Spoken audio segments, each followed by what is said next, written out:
అయితే ఇప్పుడు మనం ఈ లోకం నుంచి వేరుపడాలంటే మనం ఈ వ్యర్థమైన పనుల్ని, ఈ పాప ఆలోచనని, చెడు చేష్టం ఇవన్నిటి నుంచి మనం బయటికి రావాలి. బైబిల్ ఏం చెప్తుందో అది మనం చెయ్యాలి. అయితే ఉదాహరణకి నానిని తీసుకుందాం. అయితే నాని చాలా చెడు అలవాట్లకి అలవాటు పడిపోయి అన్నాడు. ప్రార్థన చేయడు, బైబిల్ చదవడు, ఎప్పుడు వ్యర్థమైన మాటలు మాట్లాడుతూ ఉంటాడు, వ్యర్థమైన పనులు చేస్తూ ఉంటాడు. అయితే ఇది మనము, ఉదాహరణకి ఇది మనము, ఇదంతా కూడా లోకం. అయితే ఇది వాక్యం అన్నమాట, పైన కదా వాక్యం, ఇది జీసస్.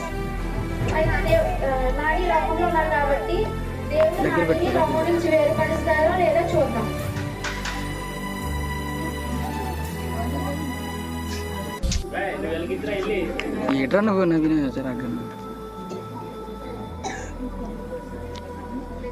చూసారా, నానిని దేవుడు లోకం నుంచి వేరుపరచట్లేదు. ఎందుకంటే తన దేవుడికి నచ్చకుండా ఉన్నాడు. తన చేష్టలన్నీ కూడా దేవుడికి నచ్చట్లేదు. వ్యర్థమైన పనులన్నీ చేస్తూ ఉన్నాడు కాబట్టి దేవుడి పనులని లోకం నుంచి వేరుపరచట్లేదు. ఇప్పుడు ఉదాహరణకి నన్ను తీసుకున్నాను. అయితే నేను ప్రార్థన చేసుకుంటాను, బైబిల్ చదువుతాను, అన్ని దేవుడు చెప్పినట్లు చేస్తాను. అయితే ఇప్పుడు వాక్యం నాలో ఉంది, వాక్యం నాలోకి వస్తుంది. అయితే ఇప్పుడు నన్ను దేవుడి లోకం నుంచి వేరుపరుస్తారో లేదో చూద్దాం.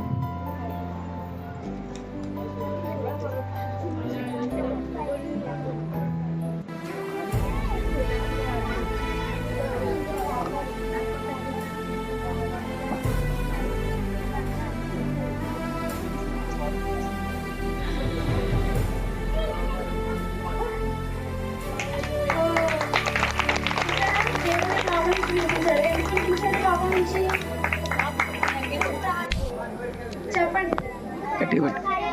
ఎందుకంటే నేను దేవుడికి నచ్చినట్లుగా ఉన్నాను కాబట్టి నన్ను దేవుడు లోకం నుంచి విడిపించాడు. కాబట్టి మనందరం బైబిల్ చదువుతూ దేవుడు చెప్పిన మాట వినాలని అందరూ కోరుకుంటున్నాం.